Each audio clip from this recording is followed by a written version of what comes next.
inclusion and growth, I cannot say here to the Democratic Alliance.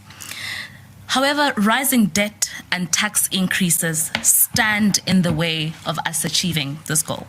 And this is why we have and continue to fight hard to reject the ridiculous 2% VAT hike proposed by the ANC. See, this hike is not only ridiculous, but it is anti-poor, it is anti the middle class, and it is anti-economic growth. And Democratic Alliance certainly not under our watch. So today we outline our strategy to position our economy for the future and what we, the DA, mean when we say we want an anti-tax but pro-jobs and growth national budget. And joining me to do so here today is our national spokesperson on finance, that is Mark Burke. And Mark will take us through this, and thereafter, as is standard procedure, we'll have an opportunity for questions and answers. Mark, I'll hand over to you. Thank you, colleagues. Good afternoon, everyone. My address to you is centered on 6 priorities, geared at getting our economy growing and delivering jobs. As Cabinet now goes back to the drawing board on a new budget, we believe that these proposals will position our country on the right footing without raising taxes, growing our debt, or any cuts to frontline services. Firstly, what I want to make clear is that the 60 billion rand in new expenditure the Treasury said it needs to find is only 3% of the overall 1.9 trillion rand budget. There is no need to tax to find these funds, which can easily be sourced from failed and underperforming programs and sub-programs. South Africa simply does not have a revenue problem. It has a problem prioritizing spending on programs that drive growth and in turn drive job creation. Our budgets keep getting bigger, our taxes keep rising, but our lives keep getting worse. In 1994, when Nelson Mandela introduced his first budget, inflation adjusted, it was 3 times smaller than today's budget. The 2007 Mbeki budget, inflation adjusted, was almost half the size of the 2025 budget. Are South Africans twice as well off now? No. And if GDP per person is anything to go by, life stopped improving for South Africans after 2011.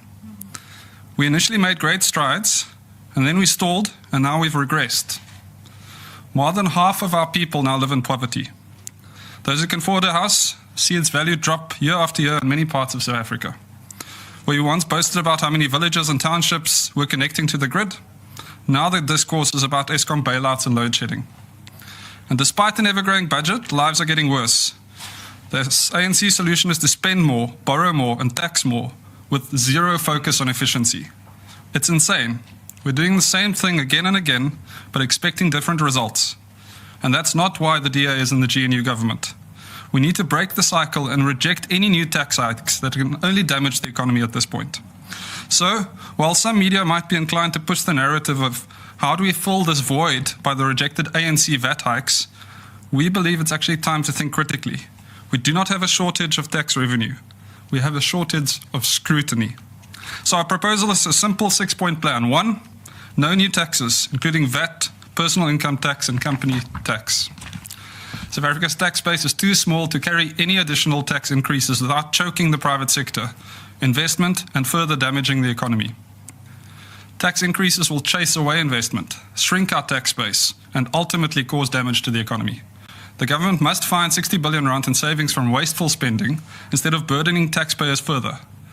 For context, government has a 1.9 trillion rand budget as mentioned, and 60 billion rand only constitutes 3% of that overall budget. Point number 2, we need to cut unnecessary government expenditure. The DA proposes immediate cost-cutting measures that will free up at least the 60 billion rand without cutting essential services. That would include a 50% reduction in government advertising budgets, a 33% reduction in travel and catering expenditure across departments, a hiring freeze for all non-essential government positions for 12 months, a national audit of ghost employees, especially following the Praza audit that uncovered approximately 10% of their workforce didn't even exist. Point number 3, a concrete pro-business growth approach. Economic growth is the only sustainable path to prosperity, as we all know, and to drive investment and job creation, economic reforms will install confidence in markets, and these should be prioritized. We need to fast-track logistics and trade reforms by setting clear deadlines for concessioning of freight and rail ports like Cape Town and Richards Bay.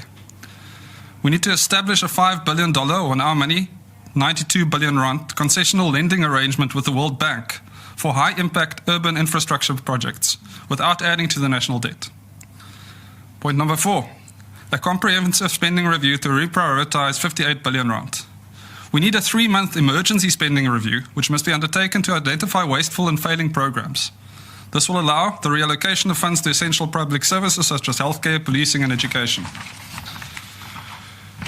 It will also allow the ability to fund legally mandated commitments, such as the 7 billion rand public sector wage increase without tax hikes. We can use the adjustment budget mechanism to shift spending as new revenue streams are unlocked. The government can also use adjustment budgets throughout the year by reallocating funds as inefficiencies are identified, and there will be many, so no tax hikes are needed. Furthermore, we need to conduct at least a 9-month deep dive to review outdated expenditure, some of them decades old. Point number 5, we need to increase revenue without raising taxes. Instead of suffocating taxpayers, South Africa instead should focus on improving tax compliance and unlocking state assets. We can increase tax compliance from 63 to 67%, which will yield 60 billion rand per year, with a small investment into SARS. We need to sell underutilized state-owned land and properties, and if we do this, we estimate that we could raise about 10 billion rand a year. Point number 6, we need to protect essential services and the most vulnerable. Unlike the ANC's reckless approach, the DA's plan ensures that critical services remain protected. We can't afford any cuts to frontline health workers, teachers, SAPS personnel, or social grants. The SRD grant should be converted into a job seekers allowance, ensuring that it supports employment-seeking efforts. In short, we don't need lip service. We need service delivery and reforms, and we need them actioned now so that we don't all sit here again next year with the same tired narrative, wondering how it is that South Africans are again worse off. We now stand at a crossroads as South Africans. We can either choose reckless tax hikes and unsustainable borrowing, or we can commit to real fiscal reform, economic growth, and efficient governance. The DA's plan is fiscally responsible, pro-growth, and focuses on jobs. It is a plan that protects the poor while ensuring the government lives within its means. It's a plan that proves that new taxes and reckless borrowing are not necessary.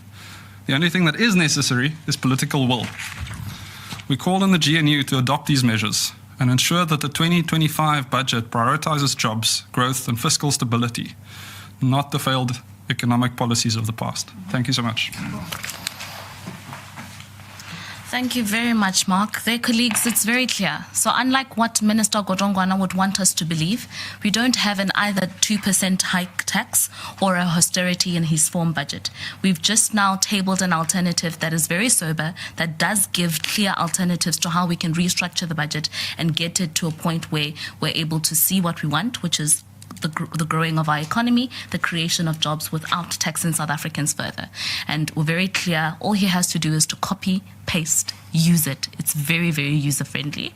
So now, colleagues, I'm going to open up for a session for Q&As. So as is the standard process, please indicate your name, the news house you represent, and to whom you would like to pose the question, and then we'll take it from there. I'll start with you. Jan Gerber, News 24. Jan Gerber, News 24. Yeah. My first question is this the proposals that the DA ministers are taking to cabinet when they are discuss or debating the budget? And secondly, you made mention of a World Bank loan. How is that not adding to the national debt? Thank you. Okay, thank you. So there are two questions. Okay. And then the second question, well, third. But Hi, thanks. Baba Londenze from EWN. Just following up on Jan's question on the special cabinet was yesterday. Was this proposal perhaps, presented yesterday? Because I think the special cabinet was to discuss specifically the budget. Okay, I'll take one last question and then I'll resume for another round if that's necessary. Just trying to find, I've Mdila from ENC, just trying to find out the dynamics of the GNU itself, because I understand the Deputy Minister of Finance is from the DA. Sure. are these proposals made within Treasury when he's there? Because it seems like you're separating the DM from the DA, from the ANC, or from Treasury completely.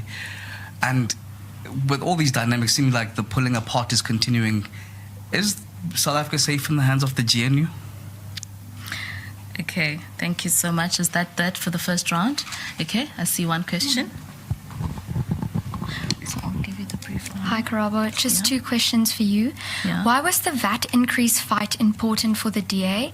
And Mark spoke about reviewing expenditure. What does this look like and why is it important? Please repeat the first question. Why was the VAT increase fight so important for the DA? Okay, thank you very much. All right. So I'll take the first question from Jan from News 24. Mark, you'll take the second question from News 24. The second one from Lubabalo Eyewitness News, and then the fourth question from ENCA. And I'll clap on that and respond on 1 and 5. Thank you.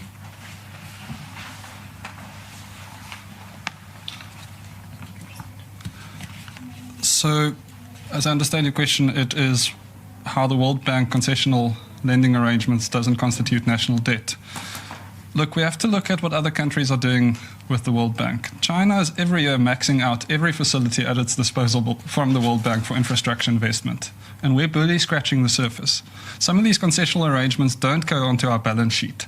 They sit there as exactly that, a concessional facility that we're able to tap into to invest in infrastructure. And there will be some yield from whatever asset is invested in, and that will hopefully go some way towards servicing the investment from the World Bank. But the more important point here is, how do we think about infrastructure investment? Do we want money to go into these monolithic entities that nobody believes in anymore? Transnet, for example, is in a loss-making position month on month. And we need to start thinking of vehicles that could be invested in by the private sector, by international multilateral institutions, as well as our own fiscus. But at the moment, we're pouring money into a leaky bucket. So the answer to your question is, some of these facilities exist for the sole purpose of investing in a nation's infrastructure, and we're not doing nearly enough to tap into it. I hope I've addressed that question somewhat. Karabo, would you remind me of the question from... Lubabalo, was the proposal taken to Cabinet and the meetings? It's a difficulty here. These Cabinet meetings are confidential. I'm not a member of Cabinet, and even if I were a member of Cabinet, I wouldn't be able to relay what happened there. But what I can tell you is this is the DA position, and our ministers will be advocating for this position, as they have been doing in every forum at their disposal. So I can't tell you exactly what happened in yesterday's meeting, but I can tell you this is the DA position, and everybody on the team is well aware of that position and is going out into the world and making sure we get this implemented.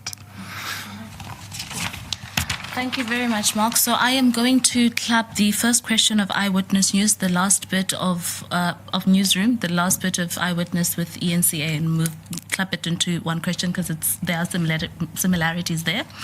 So, colleagues, you are correct, Aviwe, to say that we do have a Deputy Minister in Finance, Ashwa Surupin. And the DA, again, when we went into the GNU, we went there very committed to using all positions in the GNU to make influences, to make sure that we get the outcomes that we want for South Africans, geared towards rescuing South Africans. So we've obviously been able, in our participation in Treasury and in the GNU, been able to offer alternatives. And this is why we've always said that it is important for the ANC to understand that it doesn't operate alone, that it is important that when we do offer solutions that make sense, such as these proposals here, that they are able to be heeded, that they're able to be used, applied, because at the end of the day, the best beneficiaries of these solutions altogether are South Africans. So as is the case with our rejection of the VAT increase, the people who get to benefit from this rejection of the hike are poor South Africans, are middle-class South Africans who are already struggling to put food on the table for themselves and their families, who certainly cannot be able to afford to spend more money on their groceries and basic essentials and transport. So that's why it's very important then that when we make such solutions, they are heard. But these alternatives have been put there. We do have a Deputy Minister of Finance who's been working really hard to make sure that they are heard. And that's why what we want South Africans to hear today fundamentally is that there is no DA minister or deputy minister that goes into government without a DA policy. Whatever submissions that goes from the Democratic Alliance is directly aligned to what it is that we are tabling today for South Africans, and that's the score point against which we are working. So I hope that addresses the question from you guys. And then the last part of whether or not South Africans should trust the GNU. South Africans must trust the Democratic Alliance participation in the GNU, Aviwe, because life is far safer for South Africans with us there than not. For example, again, I want to go back to the 2% VAT hike. If the Democratic Alliance was not in the GNU, we wouldn't have had the rejection of the 2% VAT. We would have had Minister Kodongwane still proceeding to address the nation on that hike. And this is an indication of what exactly the Democratic Alliance meant when we said we are pro-poor, we're pro-middle class, we're pro-all South Africans. But most importantly, we want to make sure that we rescue South Africans from the clutches of a government that does not care about its people and that has ceased to reimagine itself in a way that addresses the direct needs of South Africans. So for as long as the Democratic Alliance is in the GNU, South Africans are safe. So there are two online questions that came through. The first one on the what does it mean when the Democratic Alliance says that it wants to have a reviewing of expenditure? The answer there is very simple. You need to dump the debt of what it is that is not an essential expenditure within government and replace it with savings on those debt, but also reprioritize those funds to things that work. So the outline that we have there, the 6-pronged solutions that Mark was able to give us here, show directly where we're able to save funds and be able to redirect the savings of those money towards what we want. An economy that is growing, a budget that is pro the growth of jobs within the country so that we can alleviate poverty, so that we can have dignity for all South Africans. That's what we mean here. And then the last part, it's linked again to part of my response on why the VAT increase fight for the Democratic Alliance was important. The fight was important because if nobody else was going to be the voice or the vanguard for the poor and middle class in South Africans, and it was important for us as the Democratic Alliance to make it clear to everyone out there, particularly the ANC and the GNU, that we will not sit back and watch any government of the day take decisions that are not in the best interest of South Africans, that disadvantage the poor, that disadvantage the middle class, that plunge South Africans into deeper economic crises where people have to dig deeper into their pockets on money that they already do not have. And that's a fight that we are proud to champion on behalf of all South Africans, and will continue to do everything in our power to make sure that these solutions that we tabled here today, as far as the budget alternative is concerned, are implemented in the best interest of South Africans. That's it, colleagues. Are there any other questions from the floor? I see there's only one, and then two, and then I'll close it after that. Sir? Hi.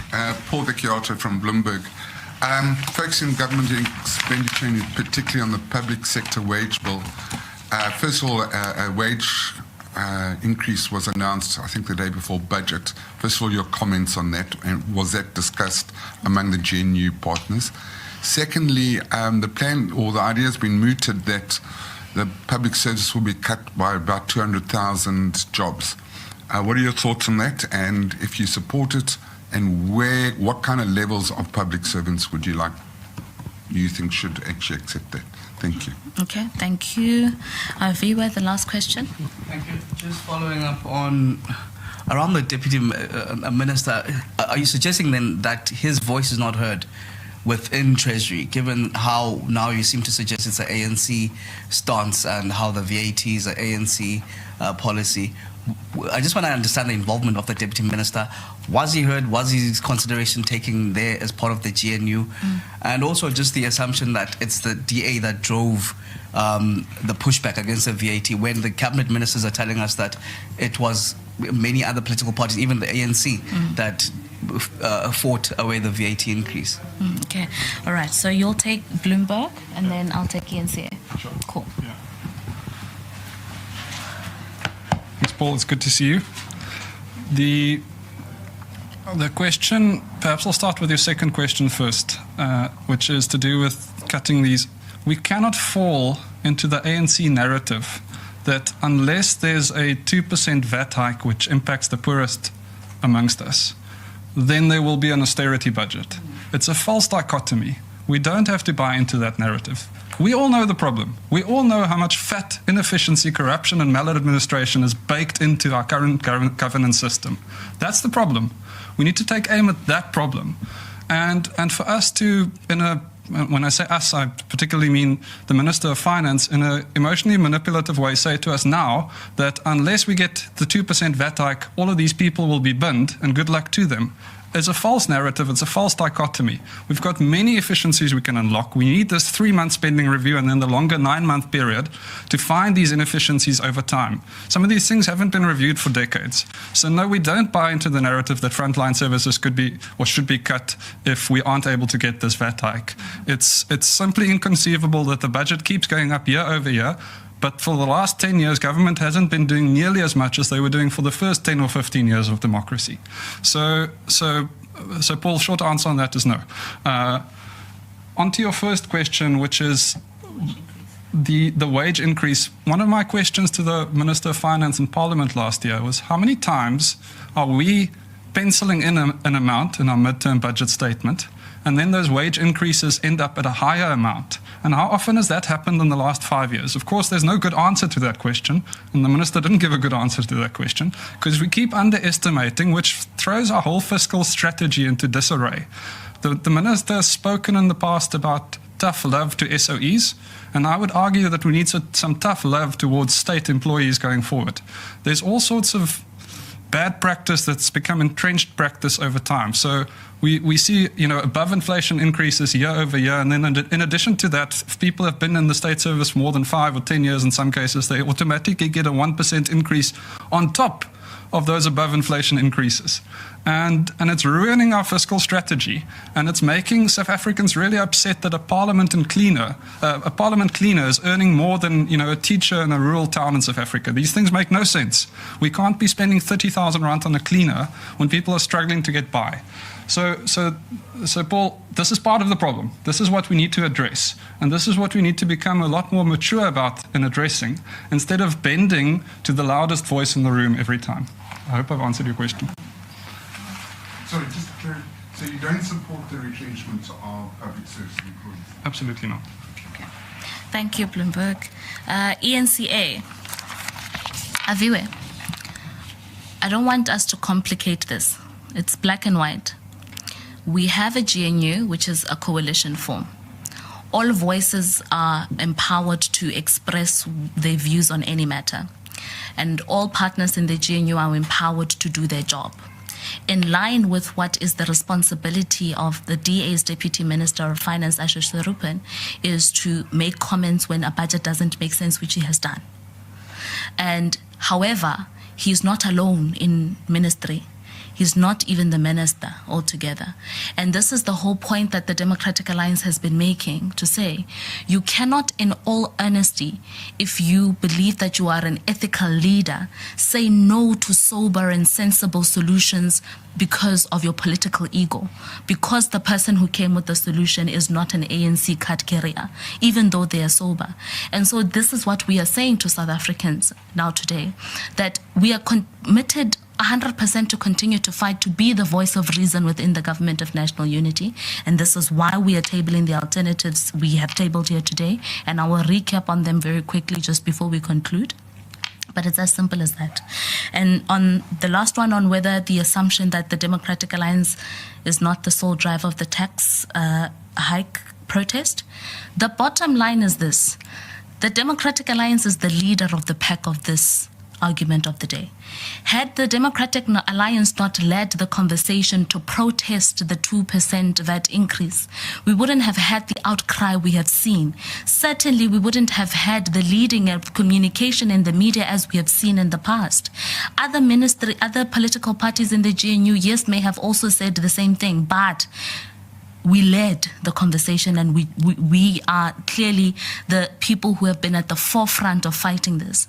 And it shouldn't be that we fall into the trap, Aviwe, of where political parties are now seeing that the political game is failing them, that on the ground they're not finding as much expression as they would, that they would want to dilute the hard efforts of the Democratic Alliance in the GNU and claim victory there. The bottom line here is that the Democratic Alliance is pro-poor. We are pro the middle class. We are anti the 2% VAT increase. We are anti any taxes altogether. And so this is a fight that we're taking upon ourselves, that we will continue to fight. And this is the alternative that we're giving to Minister Godongwana. Again, I want to say boldly, Minister, here's a document. It's very comprehensive. The Deputy Minister of Finance also has it, Ashru Surupen. Take it, copy, paste it. South Africa will be a better day tomorrow should you do so, and that's what we want. Just a quick recap here, in case you didn't hear us, Minister, what the solution here is. So we have a 6-pronged solution here. The solution number 1 is that we want to make sure that we do not have new taxes. This includes VAT, income tax, and company income tax. The second one, you must cut unnecessary government expenditure. There's very much money to be saved there, to be reprioritized for the needs of South Africans. Number 3, we must have concrete pro-business growth measures built into the budget and all government priorities. Number 4, you must have a comprehensive spending review to reprioritize 58 billion rands. This is a lot of money. Altogether, we don't need a 2% VAT increase. We don't need taxes to get this money saved. Number 5, there must be an increase of revenue without raising taxes for South Africans. And number 6, protect essential services and the most vulnerable. That is the alternative that the Democratic Alliance is putting here. And I want to take this opportunity to say thank you to everyone who has availed themselves here in the room. To everybody that is watching us online, thank you for your continued support for the Democratic Alliance. And I want to say thank you, colleagues. Adios.